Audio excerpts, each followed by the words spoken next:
여러분 지난 시간에도 말씀드렸지만 주변을 한번 살펴보십시오. 그리고 스스로에게 한번 물어보십시오. 우리가 얼마나 많은 인생의 시간들을 시기와 질투 때문에 스스로 자기 안에 있는 행복을 버리고 스스로를 불행하게 만듭니까? 특별히 또 얼마나 많은 사람들이 이 시기와 질투 때문에 잘못된 행동을 해서 자기 인생을 망치고 스스로 불행하게 하고 패가망신하는 사람이 얼마나 많은 것입니까? 여러분 반드시 기억하셔야 되는 것은 사탄은 우리로 하여금 좋은 일을 하게 하면서 동시에 비교하게 하는 것입니다. 좋은 일을 하게 하면서 동시에 시기하고 질투하게 하는 것입니다. 우리에게 나쁜 일을 시키는 게 아닙니다. 그럼 거부하겠죠. 그러나 찬양대를 하게 하면서 하나님이 아니라 사람을 보게 하는 것입니다. 봉사하면서 시기하고 질투하게 하는 것입니다. 교회에 다니면서 예수님이 아니라 사람을 보고 사람을 인식하며 시기하고 질투하여 스스로 불행에 빠지고 오판하여 잘못된 행동을 하게 하는 것이 사탄의 전략이며 수많은 현대인들은 이 사탄의 전략에서 자유롭지 못하는 것입니다. 여러분 좋은 일을 하십시오. 그 좋은 일을 하면서 사람이 아니라 주만 바라보시기를 주의 이름으로 축원합니다. 그것이 하나님이 원하시는 것입니다. 그러나 이 대제사장들과 사두개인들은 그러지 못했어요. 결국 시기와 질투 때문에 잘못한 판단을 하게 됩니다. 그래서 사도들 18절 옥에 잡아다가 가두었어요. 그런데 가두었는데 사도들이 그냥 갇혀져 있는 게 아니라 지난 시간에 살펴본 대로 천사들이 기적을 일으킨 거예요. 기적을 일으켜서 거기서 사도들이 나와서 성전에서 복음을 증거하게 된 거예요. 하룻밤 사이에 기적이 일어났어요. 하룻밤 사이에 역사가 일어났다고 말씀드렸어요. 여러분 하나님은요 과거에만 역사하시는 분이 아니라 오늘도 역사하시는 분인 거예요. 성령은 과거에만 임한 게 아니라 오늘도 임하시고 하나님은 오늘도 역사하시는 거예요. 기적은 과거에만 일어난 게 아니라 오늘도 일어나요. 그러니까 우리는 안 좋은 버릇이 뭐라고 그랬어요? 사람을 과거의 모습으로만 그냥 평가하고 그대로 멈춰 있는 사람이라고 생각한다고 그랬죠. 그렇지 않다.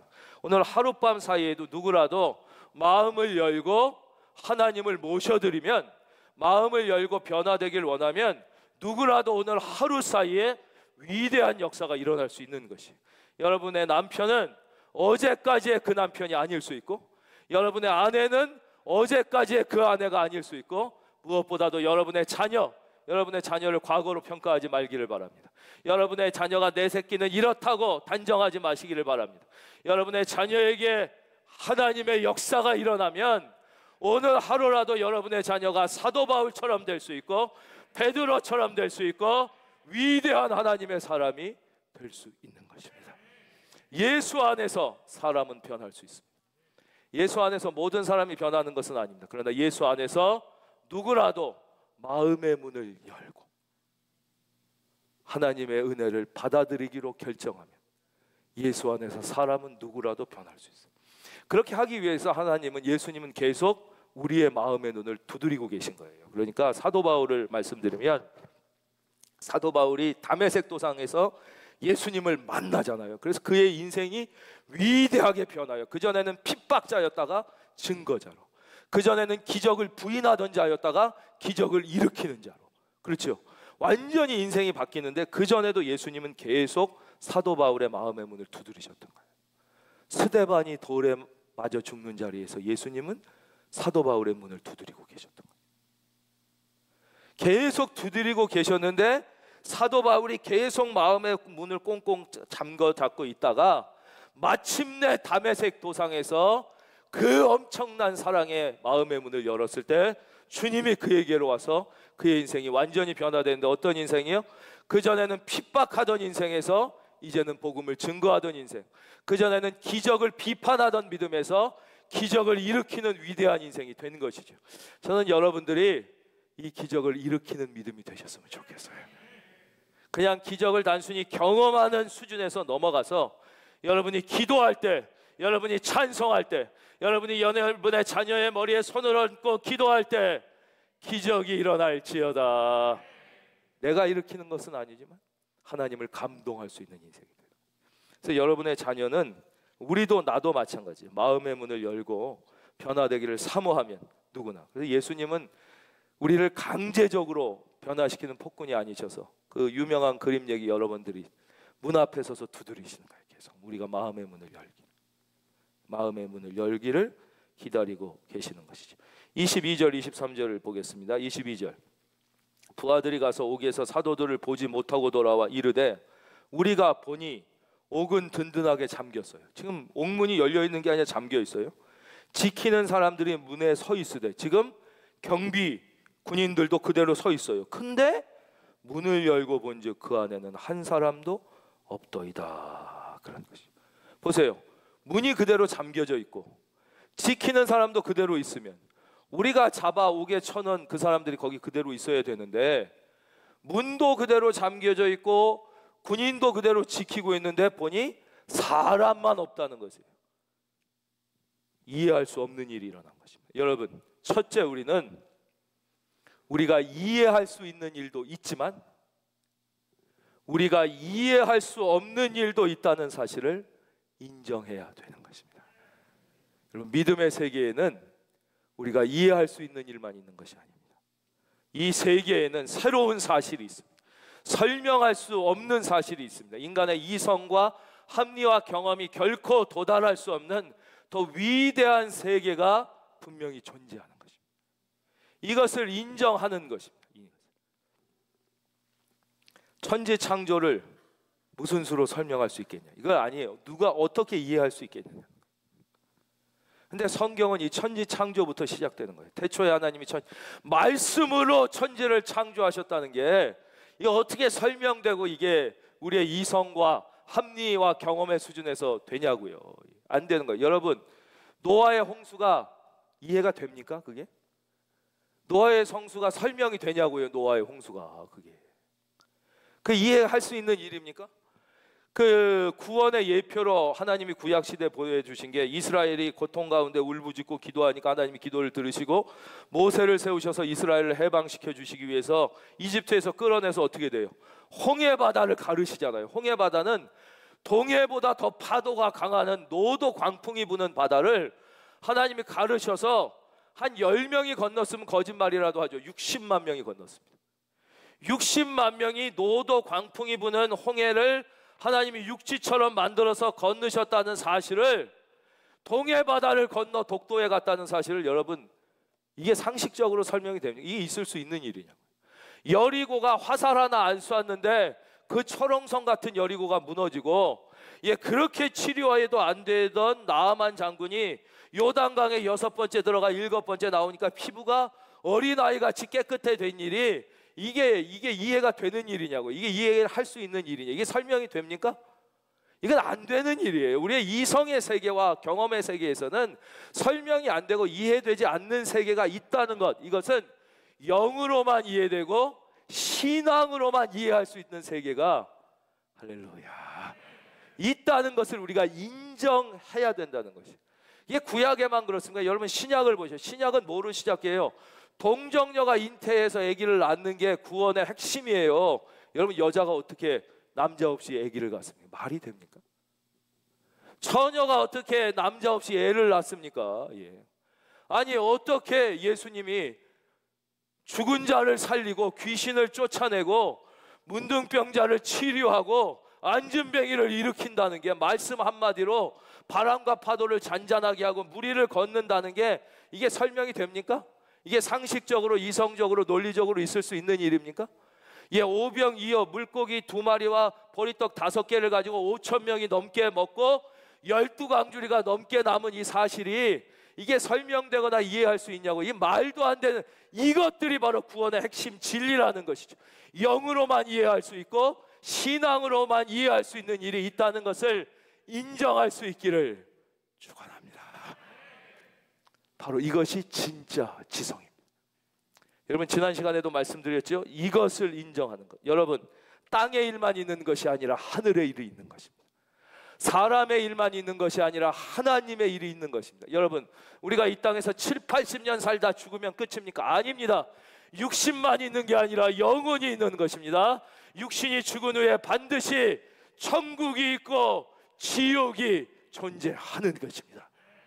우리가 볼 수 없고 만질 수 없고 이성으로 이해할 수 없지만 우리가 경험할 수 없는 더 위대한 세계가 있는 것이에요. 그래서 예수 그리스도를 인격적으로 만나지 못했어도 진짜 지성인들은 이것을 알았죠. 그래서 서구 사상사에 있으면 뭐 대표적인 사람 잘 아시겠지만 파스칼 같은, 아니 죄송합니다, 그 전에 보면 플라톤에서부터 시작되죠. 그러니까 플라톤이 한 제일 유명한 비유가 뭐예요? 동굴의 비유. 인간이 이 세상에서 지성과 합리와 이성을, 경험을 통해서 알 수 있는 모든 세계는 뭐라고 그랬어요? 그림자에 불과하다 그랬잖아요. 진짜의 실체의 세계는 인간의 이성과 지성과 합리 경험으로는 알 수 없다. 우리 인간의 모든, 우리가 안다고 생각하는 모든 건 뭐예요? 그림자에 불과. 플라톤부터 시작되는 거예요. 진짜 지성. 그 내려오면서 그치, 우리가 잘 아는 단테, 인생의 한가운데서 나는 어느 날 내가 음침한 골짜기로 접어든 내 자신을 발견하게 되었다. 여러분 그런 경험 한 적 있지 않습니까? 먹고 사는데 너무 힘들고, 왜 공부하는지 몰라, 왜 돈 버는지도 몰라, 그렇죠? 왜 취업했는지도 몰라, 먹고 사느라고 발버둥 치다가 어느 날 나의 모습을, 길을 잃은 나의 모습을 발견하지 않았습니까? 그때 단테가 난 그곳에서 천국과 지옥을 보았다 그러면서 쓴 게 그 유명한 신곡이잖아. 파스칼, 그 당시 최고의 논리학자요 수학자였던 파스칼이 나의 논리와 수학으로 발견할 수 없는 하나님 앞에 절망하다. 그거 뭐라 그래요? 인간 이성의 한계를 절감하고 깨닫고 이성과 합리와 경험의 세계에서 만날 수 없는 더 높은 차원의 세계가 있다는 것을 고백하고 뭐라고 그래요? 내가 그분 앞에 무릎을 꿇었을 때 하나님은 나에게로 와 나를 안아주셨다는 거 아니에요. 그래서 그분은 논리의 하나님, 수학의 하나님이 아니라 아브라함의 하나님, 이삭의 하나님, 야곱의 하나님, 인간 파스칼의 하나님이셨다. 동양 사상도 그렇죠. 우리가 가장 위대한 지성인으로 보는 공자 같은 분이 제자가 이렇게 물어보잖아요. 선생님, 사람이 죽은 후에는 어떻게 되겠습니까? 야, 죽은 후가 어디 있냐? 죽으면 끝이지. 공자가 그랬으면 위대한 지성인이 아니지. 내가 이 땅의 일도 다 모르는데 죽음 후의 일을 어떻게 알겠느냐? 죽음 이후에 세계가 있다는 것을 인정하는 거죠. 지난 시간에 말씀드렸지만 소식 같은 사람, 이 사람은 동아시아에서 가장 완전에 가까운 이 인간으로 되는 분들은 이제 보편적으로 학자들이 바로 우리가 소동파라고 많이 알고 있는 이분이죠. 소식. 이분이 쓴 제일 유명한 시는 다 한두 번쯤 들어보셨을 거예요. 적벽부라는 거예요. 적벽 앞에서 조조와 주유 같은 인물들을 생각한 거죠, 이 사람이. 이 삼국지에 나오는 이 최고의 영웅들이 지금은 흔적도 없이 사라졌다. 그렇잖아요? 그럼 인생은 무엇이냐? 이런 최고의 영웅들도 이슬처럼 사라지는 게 인생인가? 인생은 허무한 것인가? 우리 주로 거기까지만 알죠. 그게 아니다. 그 이후 우리의 지성과 감성으로 접근할 수 없는 어떤 더 위대한 세계가 있음을 우리는 인정해야 한다. 그것이 진정한 선비이다. 선비라는 것은 우리가 이제 가장 그 조선 시대도 선비의 사회 이렇게 이게 이제 지성인을 의미하는 거예요. 근데 왜 소동파가 가장 완전에 가까운 선비라고 보통 이제 이 인류사적으로 얘기하냐면 이분은 지성적으로도 거의 경지에 다다랐을 뿐만 아니라 감성적으로 제일 탁월한 인간이에요. 그러니까 아주 똑똑하면서도 감정이 메마른 사람을 우리는 훌륭한 인간상이라고 할 수 없잖아요. 그래서 IQ만 아니라 EQ가 중요. 이분은 EQ로도 가장, 그래서 이제 선비, 동아시아사의 가장 완전에 가까운 인물, 그러면 우리 쪽에서는 퇴계 이황, 그리고 중국 쪽에서는 이 바로 소동파를 얘기합니다. 이런 분들이 퇴계 이황도 뭐 조금 설명드리면 바로 우리가 경험할 수 없는 이성을 넘어서의 세계를 인정했어요. 그래서 퇴계가 위대한 성리학자인 것이에요. 그리고 다만 이제 그분들이 인격적으로 예수 그리스도를 만나지 못했기 때문입니다. 바로 이 사실을 인정하는 것, 이것이 진정한 지성이에요. 근데 이들은 이해를 못한 거예요. 대제사장들과 이 사두개인들은 자기 스스로 지성인이고 배운 사람이고 똑똑하다고 하면서 이 기적을 보고 이해를 못하는 거예요. 그래서 어떻게 돼요? 24절 성전 맡은 자, 그러니까 경비 대장이에요. 제사장들이 이 말을 듣고 의혹하여 이게 어떻게 된 일이지? 이 일이 어찌 될까 하더니 25절 사람이 와서 알리되 보소서 옥에 가두었던 사람들이 성전에 서서 백성을 가르치더이다 그랬어요. 즉 사도들은 사라진 게 아니었어요. 위치가 바뀌었을 뿐이었어요. 감옥에서 성전으로, 갇혀있던 자리에서 복음을 증거한, 바로 이게 그리스도인의 삶이에요. 그리스도인의 삶은 무엇이냐? 바로 이 하나님의 기적 그리고 복음 증거가 계속해서 교차되는 게 그리스도인의 삶인 거예요. 예. 그러니까 여러분의 삶이 이 가장 보편적이고 자연스러운 그림은 뭐냐? 하나님의 은혜와 기적이 계속 경험되고, 또 여러분은 끊임없이 예수 그리스도의 복음을 전하는 것, 이게 계속되는 게 그리스도인의 삶이에요. 즉, 왜 기적이 일어났어요? 왜 성전에서 꺼내준 이유가 뭐예요? 도망가라고? 돈 벌어서 잘 먹고 잘 살라고? 아니잖아요. 성전에서 복음을 증거하라고.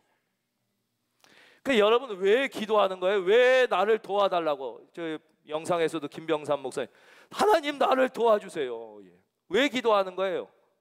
여러분 잘 먹고 잘 살라고? 아니라니까요.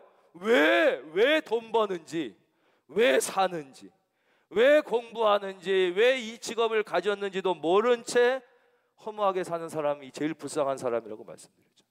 왜 그 소원을 이뤄달라고 기도하는 거예요? 왜 여러분에게 하나님의 도움이 필요해요?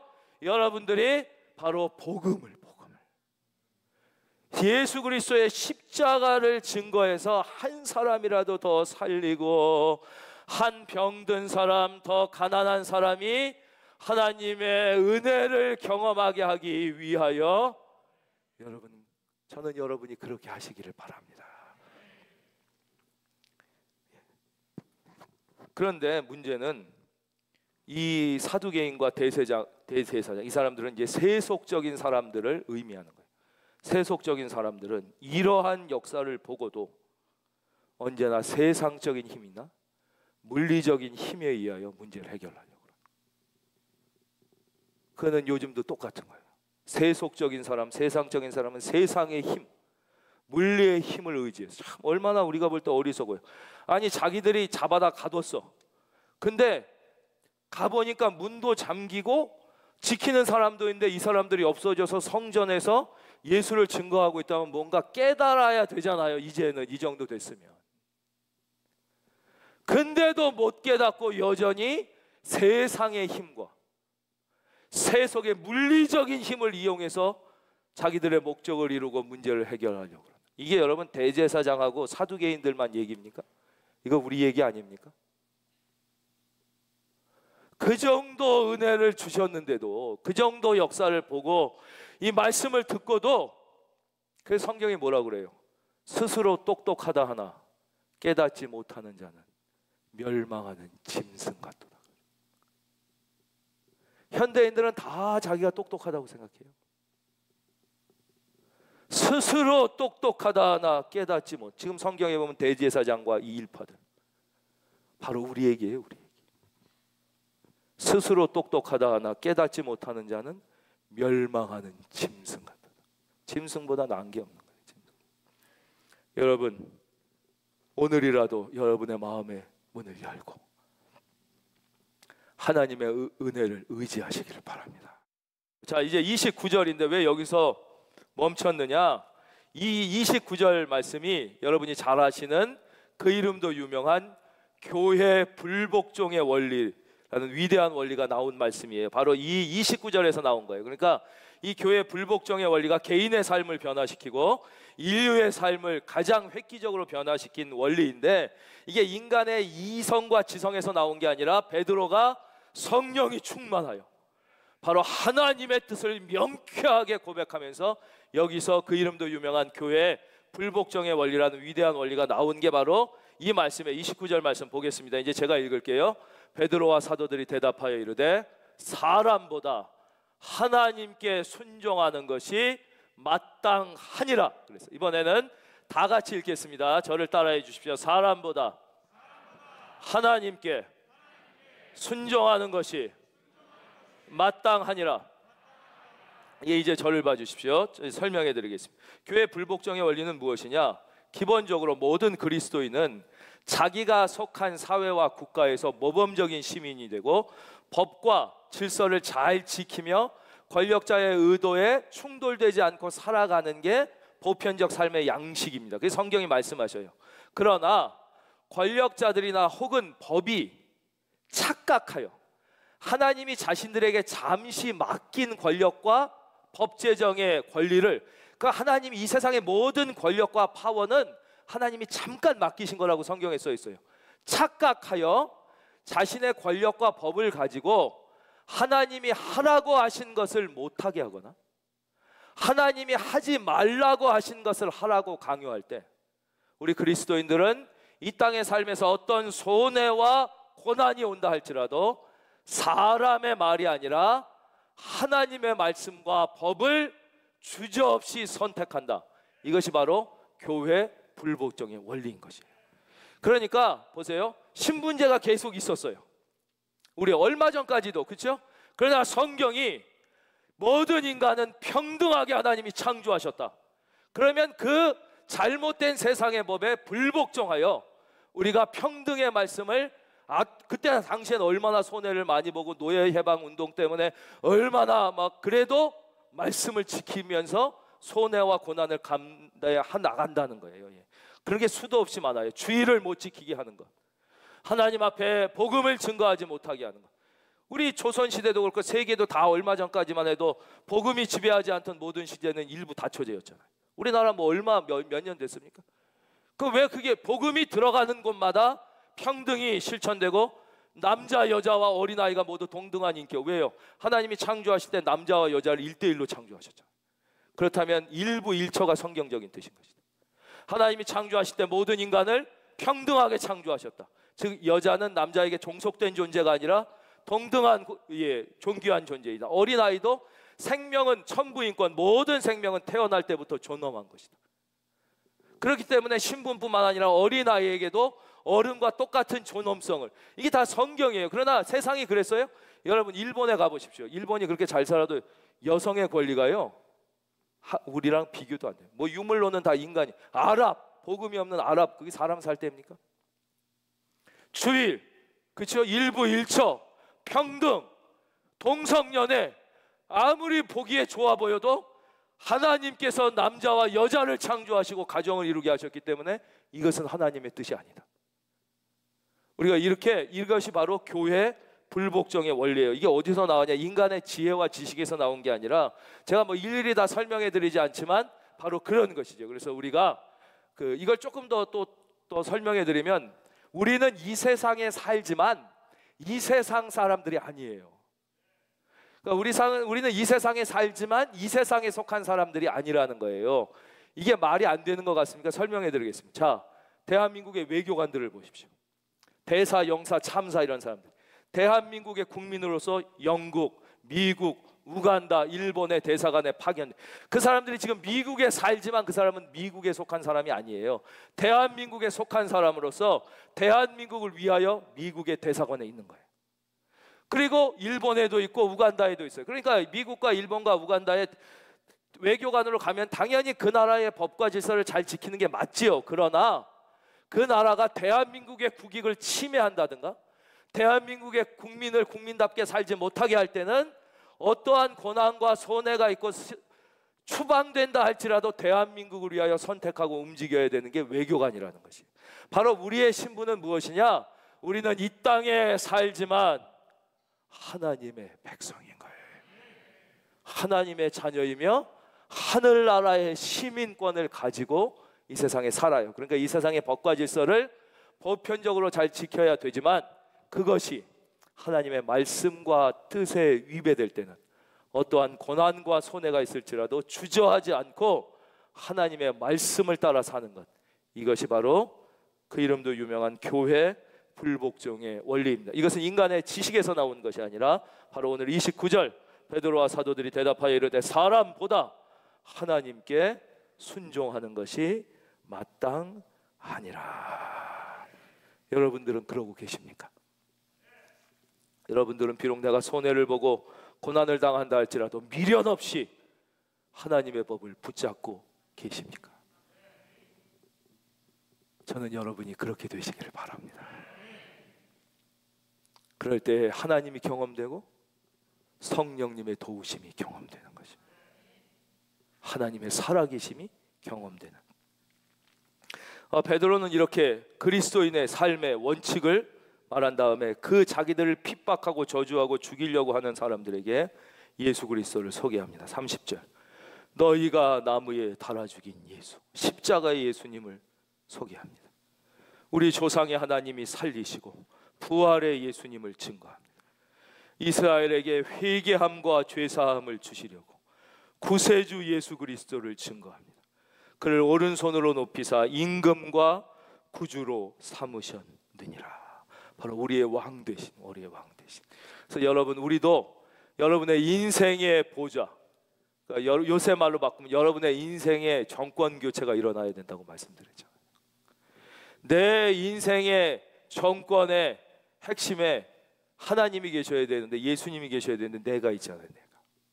이걸 성경은 뭐라고 표현해요? 옛 언어로 인생의 보좌를 주님께 내어드리라는 거예요. 이 왕, 예수님이 우리의 왕이시란 말이에요. 그러니까 예수님이 나의 인생의 보좌에 앉으시고 우리가 그 밑에 있으면 모든 인생이 하나님이 나를 창조하신 그 독특한 아름다움과 그 이유를 발견하고 그렇게 의미 있고 아름답게 사는데, 자꾸 내가 이 정권의 핵심에 있어서 내가 내 인생의 대통령이 되려고 그러니까 안 되는 거예요.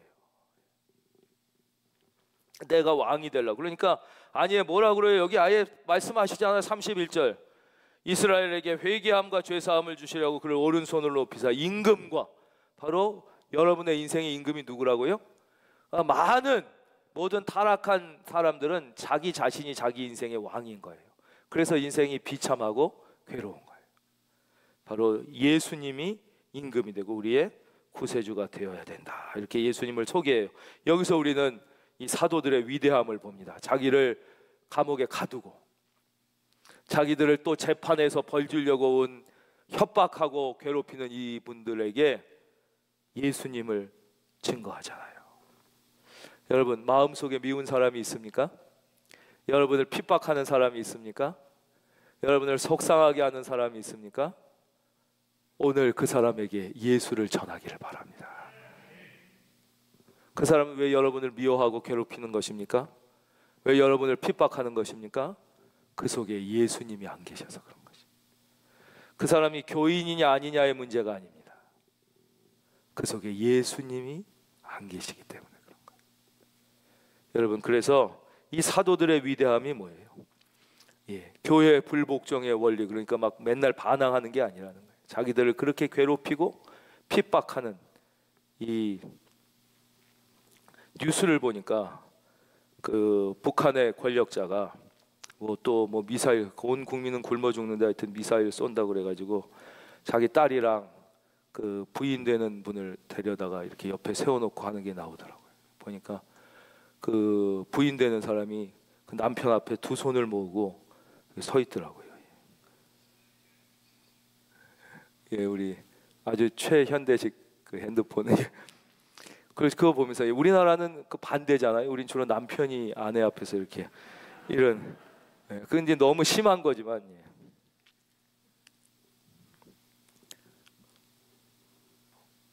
그 원수에게까지 또 하나님은 예수를 증거하기를 원하시는 거예요. 그래서 보네포 목사님이 어느 날 꿈을 꾸자. 너무 생시 같은 꿈이라 모른 거예요. 천국에 하나님 앞에 갔는데 히틀러가 지옥에 와 있어서 너무 좋아했다는 거예요. 저런 히틀러 같은 놈, 저런. 근데 하나님이 눈물을 뚝뚝 흘리면서 그러더라는 거예요. 보네포한테, 너는 왜 저 히틀러를 전도하지 못했느냐? 너는 왜 그에게 예수 그리스도를 증거하지 않았느냐? 바로 너 때문에 히틀러가 지옥에 와 있는 거예요. 그 막 에포 목사님 너무 깜짝 놀라서 깨어났다는 그 유명한 일화가 있습니다. 하나님은 원수에게도 우리가 예수를 증거하기를 기다리고 계시는 거예요. 원수를 멀리 찾지 말고 오늘 여러분을 마음 아프게 하고 괴롭히고 힘들게 하는 그분은 왜 그러냐? 예수가 없어 그런 거예요. 예수가. 여러분이 오늘 당장 이 사도들의 위대함이 여기, 자기들을 감옥에 가두고 때리고 협박하고 또 사형을 언도하려고 하는 그들에게 예수님을 증거해요. 십자가의 예수, 부활의 예수님을 증거했어요. 그래서 저는 여러분이 내가 십자가의 증인이다, 내가 부활하신 예수님의 증인이다 라고 증거할 수 있기를 바랍니다. 그러면 어떻게 돼요? 성령님이 도와주세요. 32절, 우리는 이 일의 증인이요 하나님이 자기에게 순종하는 사람들에게 주신 성령도 그러하니라.